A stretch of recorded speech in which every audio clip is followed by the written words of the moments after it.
Yeah, baby, you know what time it is. Now let's get it started. Are you kidding me? Unreal! While our HBCUs are mostly known for academic rigor, community, they also know how to turn up. Does he have it? Yes, he does!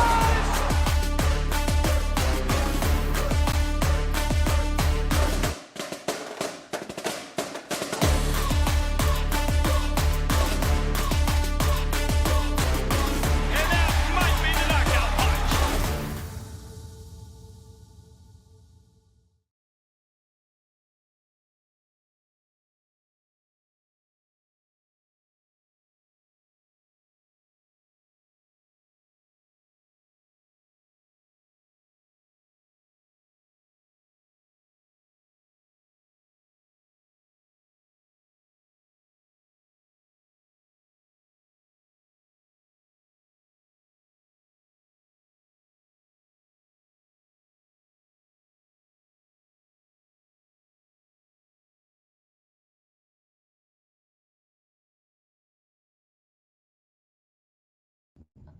All right, we're going to try this for a second. Technical difficulties. But greetings and salutations. Another episode of Fangs up here. And man, you know, such is life, I guess. It's been an interesting day. Interesting week, actually. So I'm just running with this one today. Sounds pretty solid. But if y'all can't see, I do have my Kobe shirt on. It came in. What up, boy? What up, boy? What up, boy? That was fun. The whole ONG staff as well as Scotty. But man, beautiful shorts. They did come in. It's probably gonna be hanging up there during some of the episodes too, just to give a little bit of that spirit. But man, it's kind of a time for transition right now up on the hill, man. We got some things going on as far as graduation, especially end of the season. But we also have that part where the spring sports are starting to wrap up and they're starting to finish their course as far as what they're going to do for the remainder of the season. And I, for one, I celebrate that always. But you also get the good and the bad of that. You can't just be a fan and get upset when things don't go your way. And one of the things that's not going FAMU's way is definitely the transfer portal, man. I mean, baseball season, we got a little something going on there. And before we get started, though, make sure we always shout out HBCU Digital Network. This is home. Also, Herb Sue and the Black Techies. Also, check them out in the Twitter spaces. Oftentimes, you can see my counterpart, Herb, in the HBCU nightly space there. And my question was, because I heard some folks talking about some things, so we're going to bring that up. But FAMU baseball, that's what we're going to lead with. And I'm going to just take this off. It ain't working. I'll play with it later. But FAMU track, they got a little something going on right now, pretty much. I mean, it's live stats updated.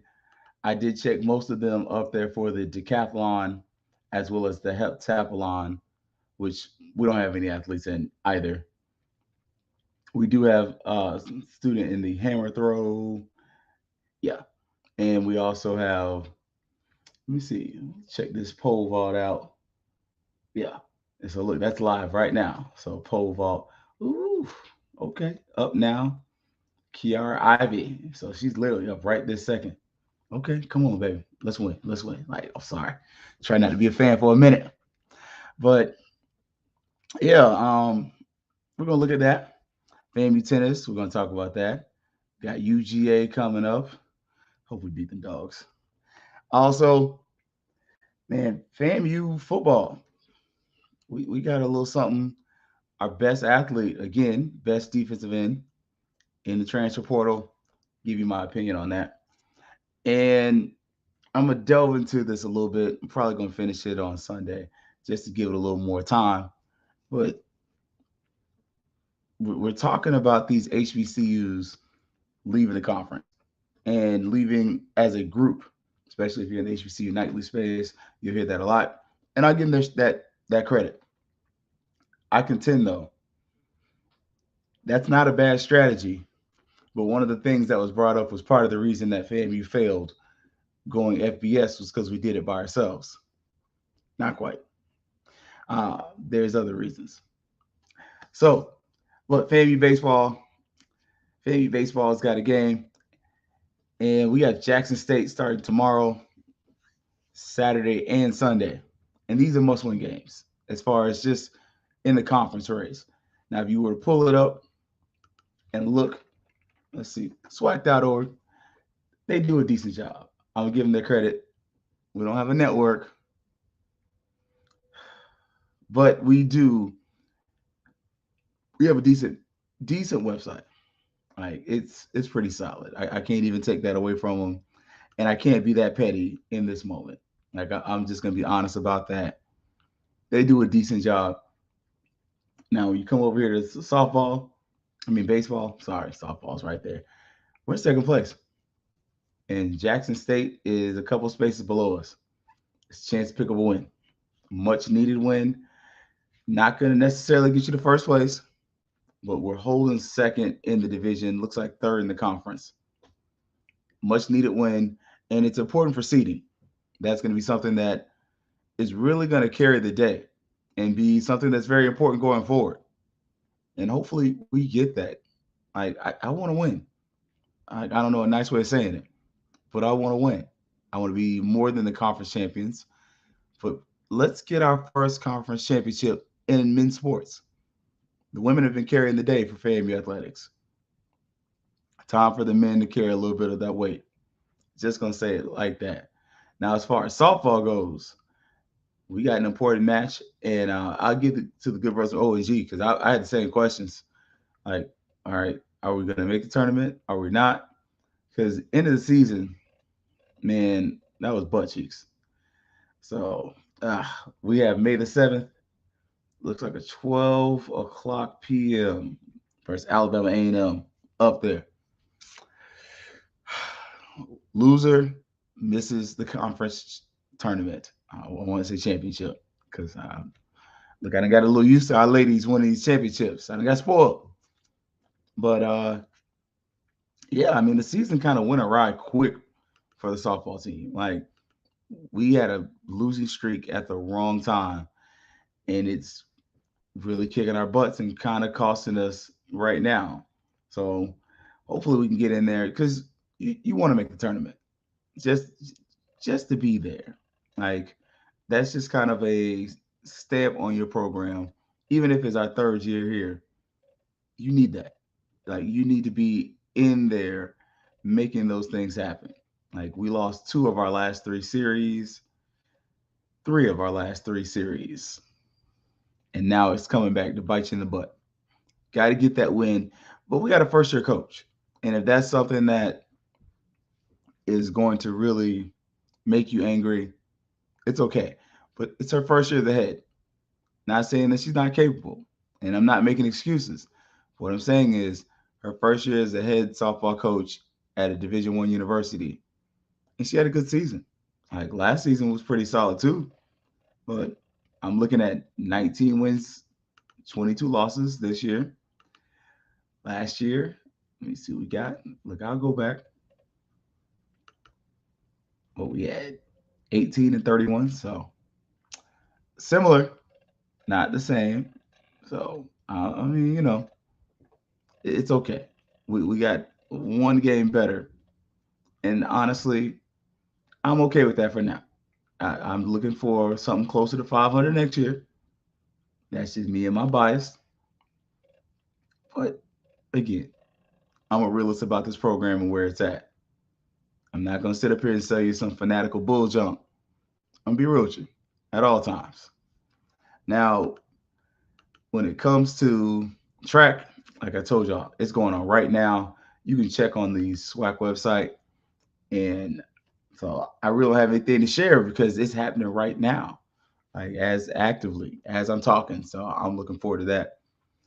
And then we also got the FAMU tennis team. So that's supposed to be happening right now. Look, it's it's a big day for FAMU athletics. Like as far as Olympic sports, like if you're run of the mill FAMU fan, you don't care. But if you're a passionate fan who really cares about FAMU athletics, you're kind of excited because you're seeing that one, we're competing for championships. And that goes back to what we asked for earlier as far as the Building Champions program and things like that. You want a championship product. Well, you got it. And Georgia's good. They've got 4 losses on the season. And yeah, it's a solid program. Like you want that level of respect. So tomorrow and Saturday, and they're gonna have live stats on their website. I don't see where it's posted that you can watch the game, which sucks. But I'm gonna recklessly speculate that it might be on somebody's SEC network, but I don't see it. Nope. Looks like we have it where you just kind of have to follow it on the University of Georgia's website. But that's a good team. That's a good team. That's a good program. And it's not just you up there. Like Florida State had to travel up there too. Hopefully, y'all shared some tickets. But solid thing there, man. You know, it's pretty good stuff. Just to talk about and hang your hat on. Now, the transfer portal this year, man, it's been good to FAMU. But right now, man, I mean, you can't always benefit from it. Right now, we got Kamari Stevens in there, and he's being looked at by mostly Group of Five schools, but there's one Autonomy Five or Autonomous Five or Power Five program, UCF. Now, for those of y'all that's like UCF's not Power Five, then the Big 12. I think that if he does go, that's where he goes. He may be looking for a different offer, but if he leaves, I'm thinking UCF, just because you got to look at UCF as a powerhouse program. Is the stadium the biggest? Nah, it's like 40,000, about 40,000. And I'm not gonna lie to you, 12 o'clock noon, there's no place else I'd rather not be than that stadium. Especially on a hot summer's day, bless that. That thing's a freaking oven. Like that stadium will cook your behind. I'm not here for it. And it's just hot. But as an athlete, you got to realize, UCF, that's a program. Like that's a program on the come up. And considering what we just saw in the draft, granted, they had nobody get drafted. So we over here, we fussing and wringing our hands. And yet HBCUs, that was a disservice to a certain degree. UCF ain't had nobody get drafted either, though. Like I'm just saying, I'm just gonna be honest with you about that. All right. But what they got this year, they got Boise State, Kansas State, Baylor, Kansas, and they got Oklahoma. I don't see Texas. So think about it from a student athlete perspective. You're playing against Power 5 opponents, and you also have a future SEC opponent, day before my birthday, in Oklahoma. Oklahoma's going to be in the SEC next year. If Kamari stays there for 2 years, Stevens is going to be able to show and state that he played against SEC caliber talent if he starts. That's the difference. That's something that you can't say. What you're able to say is, I went against USF. They suck. I mean, like, let's just be honest about it. Like, let's not lie to people about this situation and what it is. It's USF. They're trash. I mean, as far as the larger schools in the state. Now, they're probably going to give us, we might not win that game. But again, that's not an upper echelon program in the state of Florida. It's not Jim Leavitt's USF. They're mediocre at best now. So now you're over there, UCF, one of the better football programs in the state. I mean, let's be honest.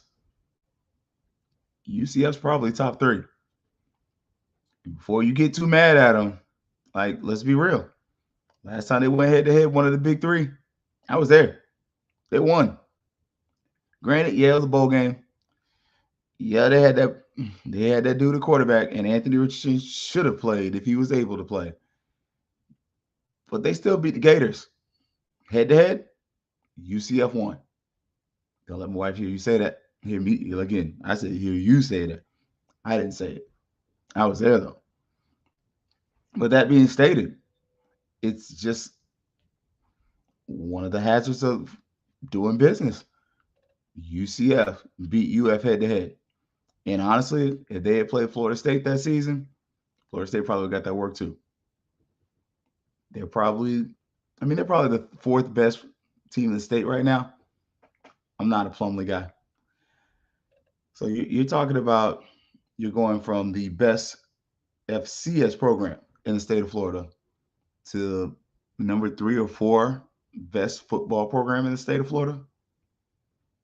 I'm just saying, like, and I meant FCS. Yeah, FCS. I said FBS. I mean, it's a difference. You look at the facilities. They have an indoor practice facility. It's just different. And they're building. It's just, and he's got his degree. He's graduated from FAMU. So it's not like, oh, man, he's leaving us high and dry. No, he got his papers. He's a Rattler through and through. You've been on the field. You got your degree. You're good, bro. And it's that opportunity coming again. But then do you go over there and you look and you see what happened to Marquise Bell? What happened to Isaiah Land? What happened to Xavier Smith? And you say, man, do I have to take that chance? Granted, nobody from UCF got drafted. And they got that running back Bowser. Yeah, that dude was a beast. Like, yeah, he was like that. But that being stated, I'm just going to be honest with y'all with that. Like, that's one of the things that we're contending with, where the players are looking and comparing us to them. And they're saying that when I look at them, their players got drafted. Now, granted, in this case, you look at them offers, it's some G5s, but I don't think they really had nobody get drafted. And so, and there's a nuanced argument about why Isaiah Lane didn't get drafted. And you can have that argument with your mom. I'm not going to argue with you about that today. I just don't feel like it. Now, again, we talk about, and if you've been in the space, it's been a great conversation. I've learned a lot. I was in there one day, yesterday. I was there, but I didn't try to talk. I just listened, and I would kind of share as I went through. Again, it costs nothing to like, share, retweet. Like, that costs nothing. Now, it does help the algorithms. So, hey, please do that. But that being stated, one of the questions in the comments was that every time people talk about HBCUs trying to move up, there's always that critique and criticism of FAMU and why it failed for us. And a lot of the argument, it's a bunch of bull, part of it. Some of it is just we were so arrogant that we just thought we could do it by ourselves. And that's not it. It's not that FAMU fans were arrogant. We're cocky as hell. We are arrogant. We brag different. We mean that. But Division I, that wasn't an arrogance thing. That was bad business being displayed before the masses. The Chicago Tribune had a really good article, and it talked about the piss poor planning that went into going D1 and HBCU game day. Von Wilson did something very similar. And if you go back and check the Chicago Tribune's article, Roosevelt Wilson is one of the people that they quote in there. And it was like, yeah, no, we had an interim athletic director, and we were supposed to have a TV deal that was going to pay FAMU about $7 million plus dollars, $1.5 million per year. And it fell through. And both sides, when you look at it, looks like both sides kind of messed up. Like, and so all of a sudden, why does the jump to Division I fail? It fails because the money failed up. Like, oh yeah, I'll talk about that. I'll jump on that in a minute. Yeah, I got you on that. But part of why that fails was definitely because the money ran out and the TV deal failed. FAMU was ahead of its time. If you look at what Grambling is doing now, and I'm gonna give Grambling their credit, go look what they're doing this TV money. Like, look at the softball complex that they just made some additions to and some updates. That's the power of moving to a place where you can generate more revenue. That's what didn't happen. The idea was that FAMU would move Division One. We get this TV contract. We join a conference, and all of a sudden, you'd have a deal that was paying you $1.5 million per season, or over $1 million per season, just for athletics. Then you would also get conference revenue. So you're talking about now generating $2 to $3 million in that time. And allocate for inflation. Nowadays, you're talking about $3 to $5 million that would have gone into FAMU's coffers per season off of just the television deal and being within a conference. That's where it messed up. It wasn't just because we went by ourselves. We would still play Cookman. We wouldn't play them every year probably, but you would try to play them. Like, even if it was just a struggle check and hey, we beat your eyes out, that would have been cool. Wouldn't have had that 10 years of that lost decade that we had, but you still would have had some fun. That's where a lot of it fails.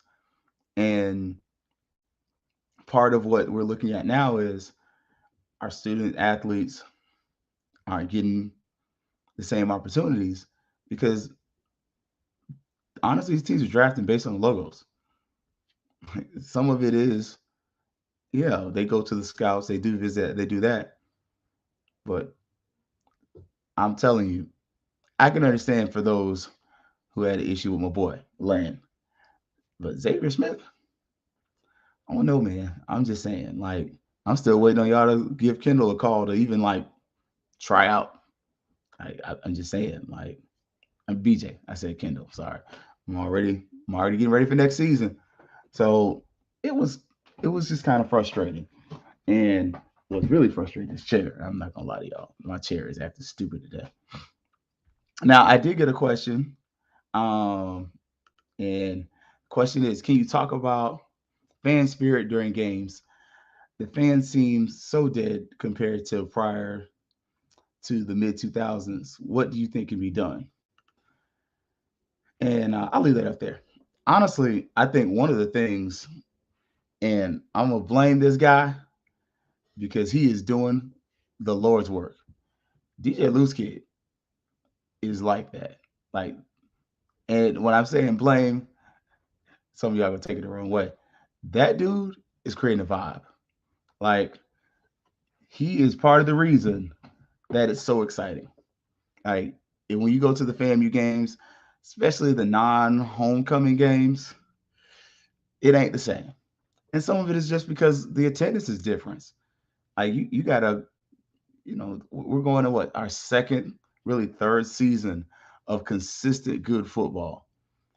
Prior to the early 2010s, mid 2010s, man, I mean, honestly, we were butt cheeks around that time because I was there for college game day, and man, a lot of y'all went to game day and didn't go to that Hampton game. I'm just saying. But you got to think, when Billy Joe was there, fam, you have been a winning product for a long time. Playoff team. And we weren't just beating HBCUs. We were giving the business to Troy, Georgia Southern. We were in the FCS playoffs, and they were coming to brag. So, and the band was bigger. Like you can't devalue the impact of the sanctions that the band went through and the loss of an entire season when there was no band. Like, I'm talking about not just no band. I'm talking about, I think MC Light was like the halftime one season. We were bringing in artists to perform for FAMU's Like it just, yeah. So 96, 2000, yeah, Rack Boys, Billy Joe, that high powered offense, like it was exciting, and that was a lot of it, and it was just years and years of success. Part of what killed it this year, though, it wasn't all of our fault.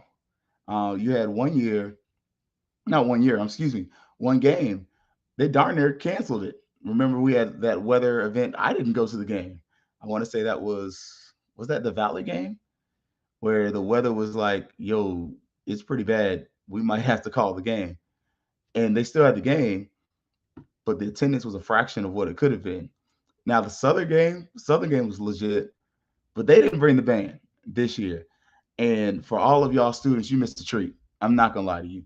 Like the last Southern game where they brought, yeah, when Southern brings the band, it's a better game. It just is. The atmosphere is different. The vibe is different. And see, look, there we go. The fans had pom poms during games. The fight songs, exactly. Like it was a different type of atmosphere. And to some degree, it is also the fact that we didn't have the pleasantries. Like, how many games back then were on TV? Like FAMU games that were normal on TV, if we were in the Circle City Classic, the Heritage Bowl, the late 2000s, like, oh, not late, I'm sorry, early 2000s, you're seeing the Florida Classic would be on Sunshine Network. I'm showing my age here. But how often were we on ESPN? Did you have an ESPN Plus? So some of this is also the problems that all college football programs are having where how do I get these people to leave the house and pay $50 to come here when they can stay home and watch it for $9.99 a month? I mean, so yeah, I mean, and the band don't have 500 people no more. Like, yo, the 100 was a problem. They still are. Like, don't take that the wrong way. I don't want nobody to be like, oh, you doubting the 100. No, but the sound of the 100 was intimidating. It still is, but they weren't even playing loud. Like they were just playing, and it was smooth. Like one of the things, I'm sorry. Look, I was with my dude here.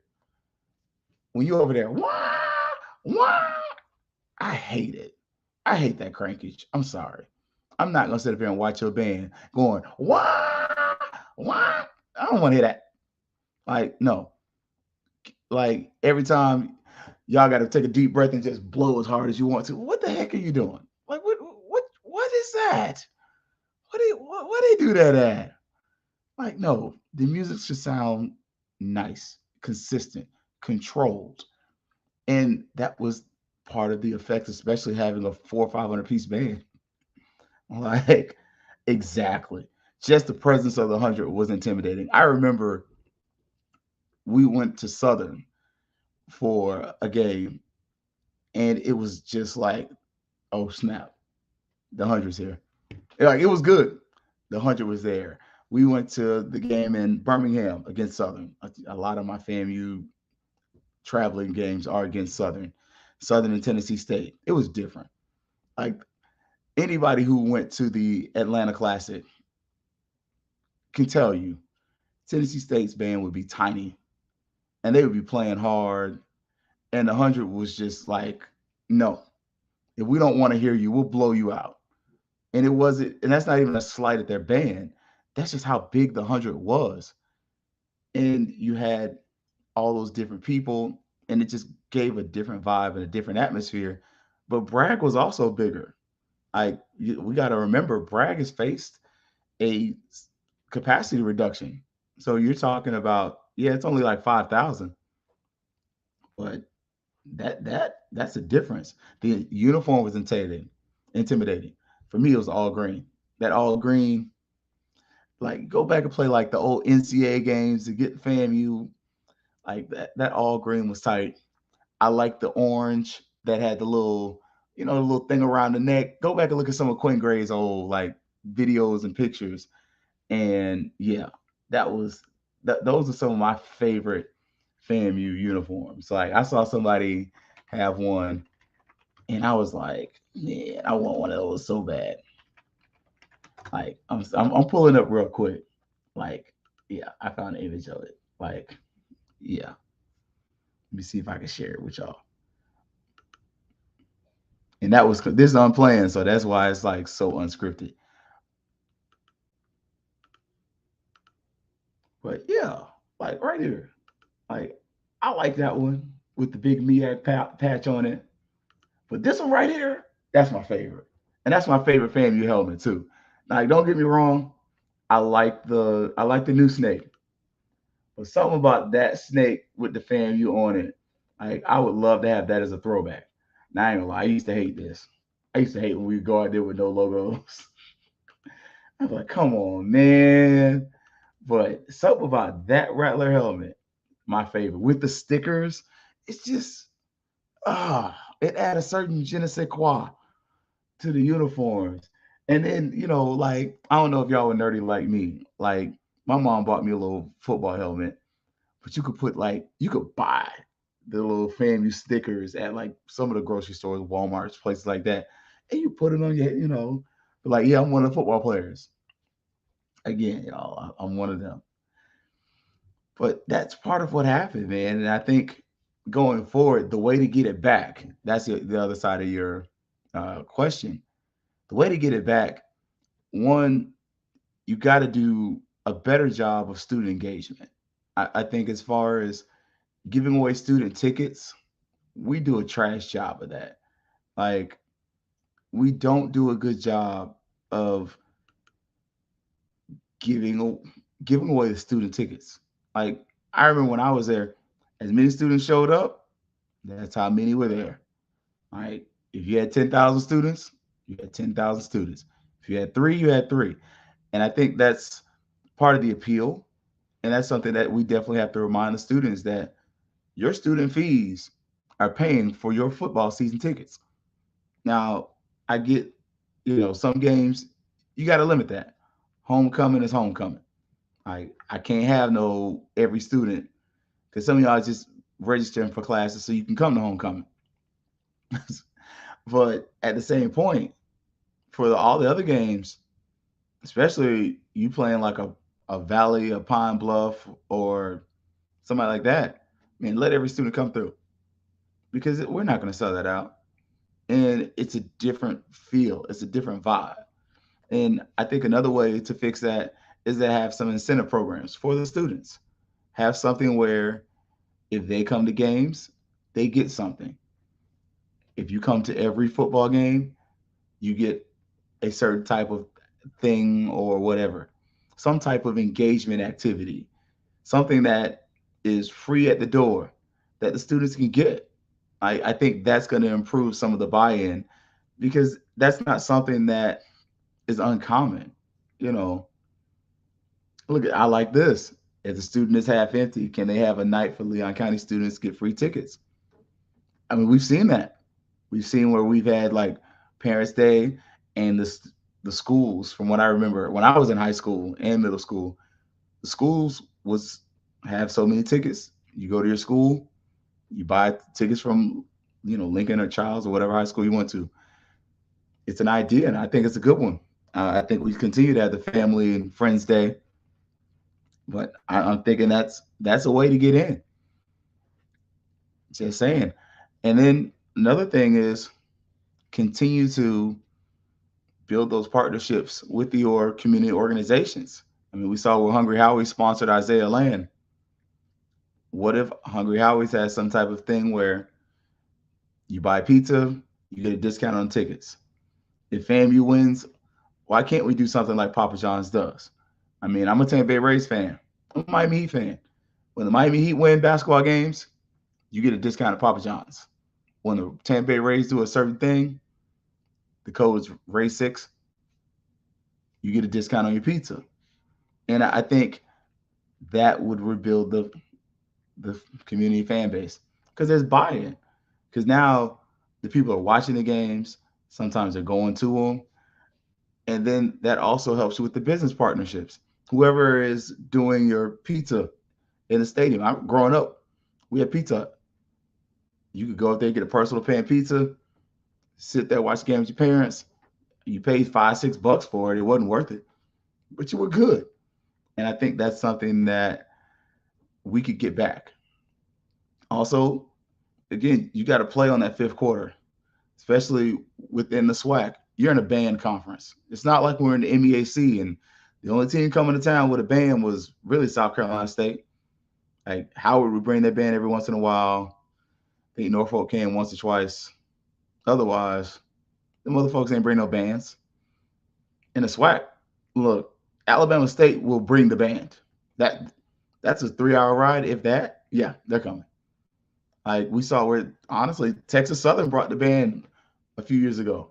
Like play on that and accentuate the fact that stay for the fifth quarter between the Florida A&M University marching band and the Texas Southern University marching band. Yeah, I know it's the Marching 100 and Ocean of Soul, but the Cherry did a weird thing. I'm gonna get that fixed next week.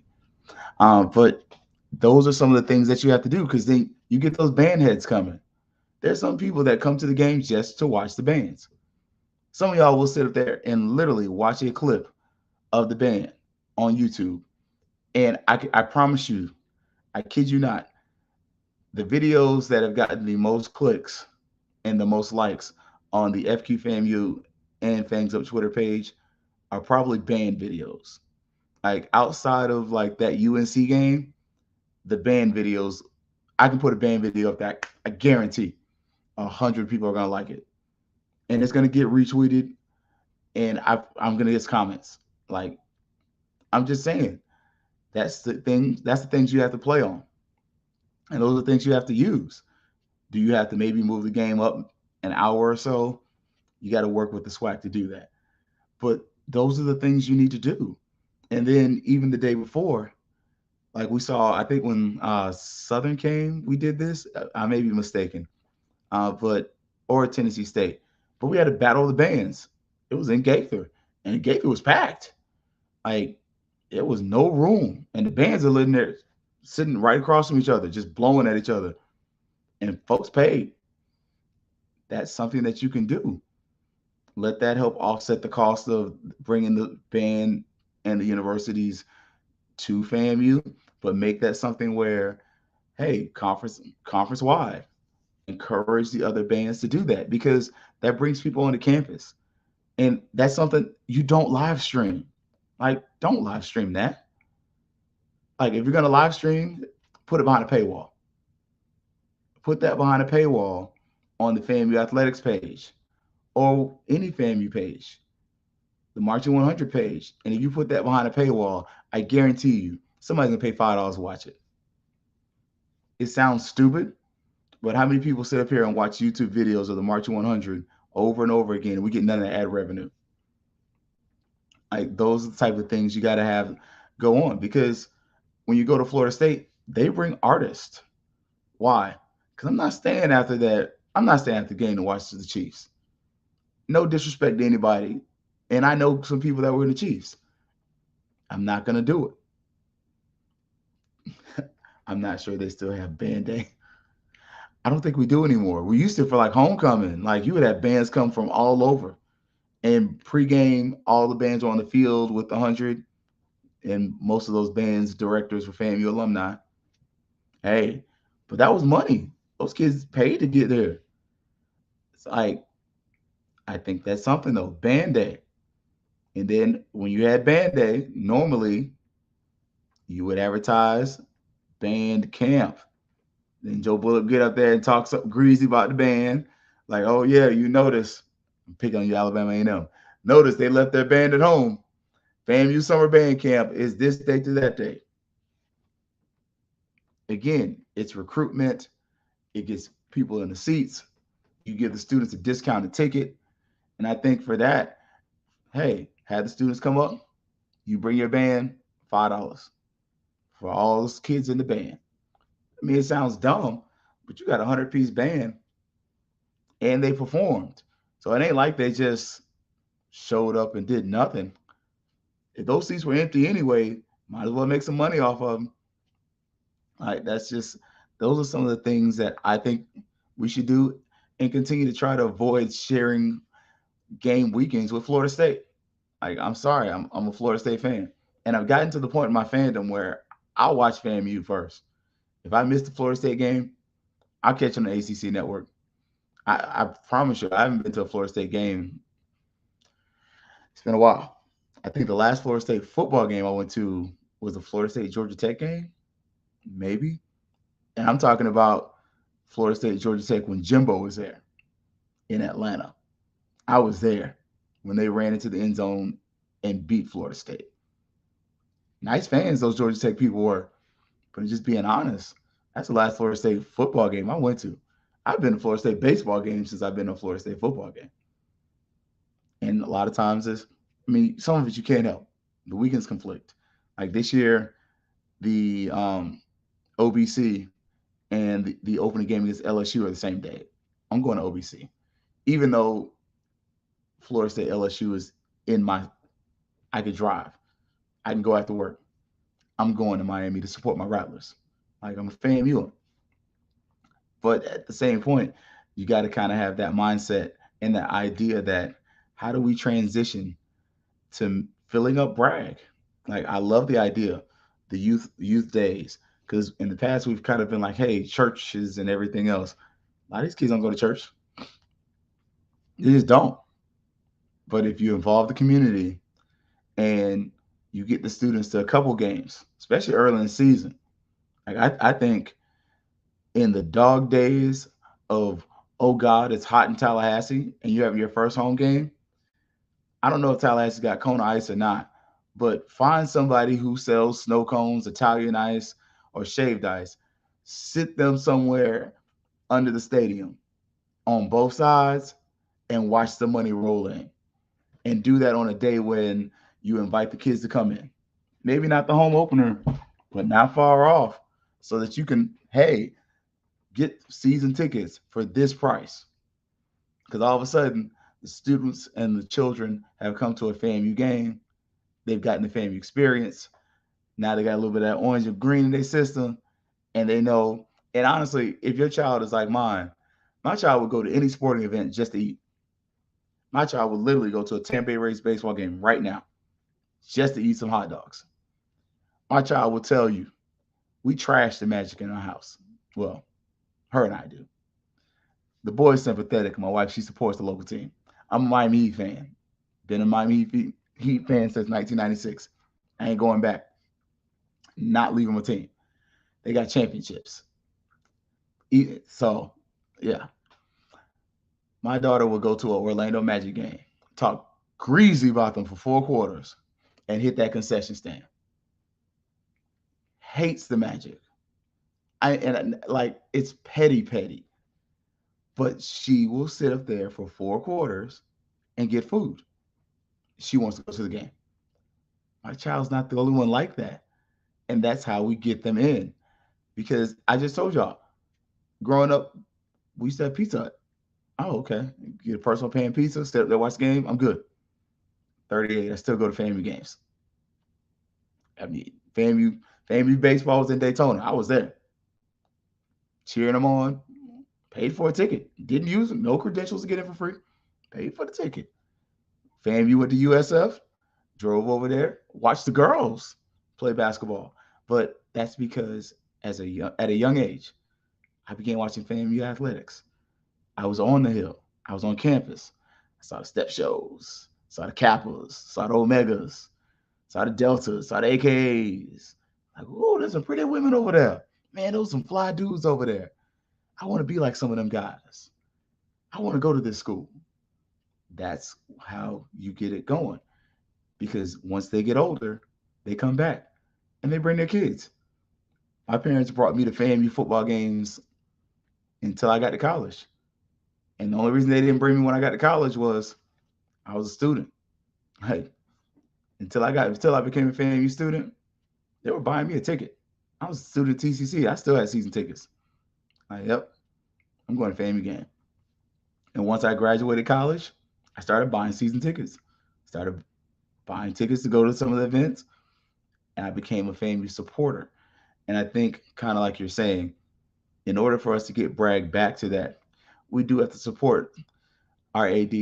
I'm a Tiffany Dawn Sykes fan. I'm telling y'all, not just because she's easy on the eyes. It's not about that.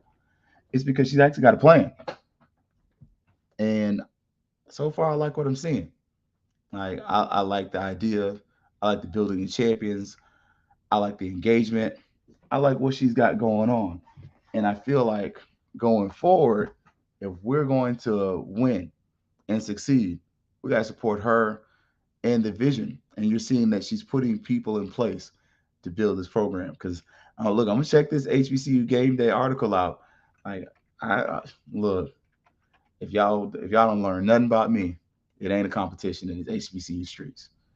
And I ain't saying I'm the best. What I'm saying is it's not a competition. We out here supporting each other. I want to see, because they just dropped something about this APR where FAMU falls. Because if she can get this APR up in a little bit of time, yo, look, I'm not the only one.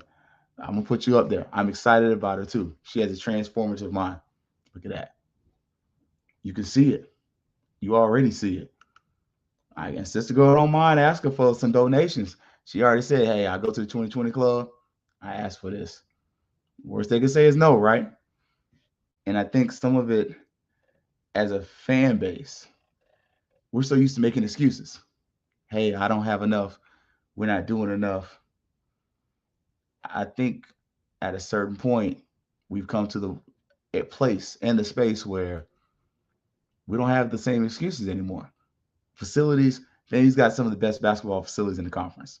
Like, facility is not an issue with FAMU basketball. FAMU football, the field house is small. Field house was small back then. This is the same field house size-wise that was there during the Billy Joel era. Now, there have been improvements. The weight room looks better. The locker room is better.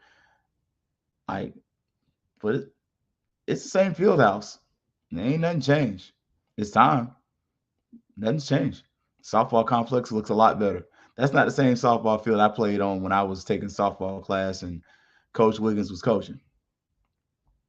More Kittles Field, as much as I complain and gripe about it, it's better than what it was. And that field was not it. It wasn't. But we're seeing that if we continue to invest, we get improvements. And not only if we continue to invest that we get improvements, but we have to believe in the ideas of those that are experienced. And that was one of the questions that you and I all asked. I was a history major. So I started off history education. But I ain't gonna lie to y'all. That professional test kicked my butt and I had a kid. And so I decided I got to graduate. So I got my degree in history. I kept the credits for education, but I was a history major, and not to like overly like whatever, but I wrote about Negro League baseball because I refused to be depressed. They were like, yeah, we want you to write about lynching and this and that. And I was like, no, I don't want to do that. I told my professor, I don't want to do that. That sounds sad. I might have some nightmares. I'm good. Like, I don't watch scary movies. Why would I sit up here and read articles and magazines and look at pictures? So no, I wrote about the minor league baseball team there. So in Durkeeville, that neighborhood there, and traveled to Jacksonville when I was in college just to get some information. And so to see what has come of not even my research, but the work of others, and how that area has embraced that team's history brings a lot of pride to me. My wife knows Caps thing on it. I'm good. So, but yeah, I was a history major.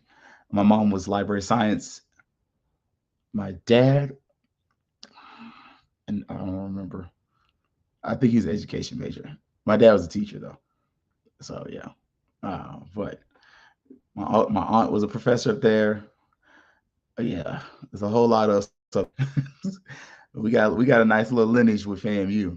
I am a second generation Rattler. Told my child she got to apply. She ain't got to go, but you got to apply to Florida A&M University. least get the yes or the no. So hopefully she's a third generation Rattler. But my cousin, she is the third generation. She's up there now. So Shelby. So yeah, hopefully get on the sidelines this year to help a cousin out. Well, yeah. So that's my little piece about me and my connection to FAMU. And if there was no FAMU, there'd be no me. Both my parents went to FAM, and with my daughter, both her parents went to FAM. So she wouldn't be here either. So I owe everything to Florida A&M University because without FAMU, I don't exist. Those are my thinking. So I loved your question. I say, please like, subscribe, join in, man. Always come join the conversation. But as y'all can see, I normally don't run this long, but and we kind of hit some key things here. So just to go back, FAMU baseball, we got Jackson State in a series, and Jackson State's not the best team in the conference, but we're second place in the division, and we kind of need to win out if we want to finish in first. FAMU track is at the SWAC tournament right now. You can .org and be able to kind of see what's going on. Like I was looking, none of those first couple of events, the decathlon or heptathlon, have any Rattlers in them. You can skip all the way down to like the hammer throw and some of those. We do have some athletes in those events. FAMU tennis tomorrow in Athens, Georgia. We were playing the University of Georgia. Also, Kamari Stevens is in the transfer portal. Most of his schools are G5 except for UCF. And I think if he transfers, it's going to be UCF. Partially because he's a Florida boy, proximity, but also UCF is a autonomy 5 or Power 5 school, however you want to phrase it. They are a member of the Big 12 this year, and they are going to play Oklahoma to the SEC next year. So that's going to be something where Mel Kiper Jr. and those people are talking. One of the talking points is going to be that this guy played against SEC level competition. Just saying it is what it is. And then we segued and appreciate us saying, what can we do to kind of get that FAMU program back? But then I also talked about one of the conversations is should FAMU transition out of the SWAC and move up to the FBS and try that again? Explained why it failed the first time. And it was money. And on both sides, both FAMU and the business that were supposed to do it, there were mistakes made on both sides. And we at the time, we were looking at $1.5 million per season just from the television contract. FAMU was supposed to get somewhere in the area of 7.5 just off the television deal. And we were looking at trying to join a smaller conference. They weren't planning on being independent. So you start thinking that 1.5 plus conference revenue, FAMU would have easily been in the black off of $2 million just that doesn't account for ticket sales and everything else. So you can start to see why, the jump was made. Ill-fated, probably poorly planned, but we jumped and we missed. And then what can we do to bring the stadium back? We have some different ideas, get the fans back. First, let as many students as possible come and homecoming. I mean, that's pretty much what you got, and then have other incentivized events, activities, and things like that to bring them in. I think that'll work. And we also sang the praise of my favorite athletic director in college athletics right now, AD Tiffany Dawn Sykes. So that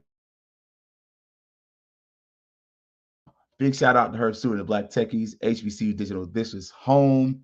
Also, give a loving shout out. Y'all see I supported. What up, boy? What up, boy? What up, boy? Miss you, Kofi, man. Looking forward to seeing you at the Classic. But Kofi was my guy. He was good people, man, and he was so honest, man. So I saw Brian wore his shirt yesterday, and mine came in. I was like, yeah, I gotta rep it for my man's. So y'all know, family, we love the Rattlers, even the fallen ones. So But appreciate y'all listening. Appreciate y'all checking in. Y'all know Sunday we're gonna do this 8:30. Same HBCU digital space, HBCU digital spot. Also Thursday 8 o'clock. Be right back here. We'll be talking about it. And man, hopefully we'll be talking about making it to the SWAC tournament for softball. As always, y'all though, it's gonna be Fangs up. Yeah, baby, you know what time it is. Now let's get it started.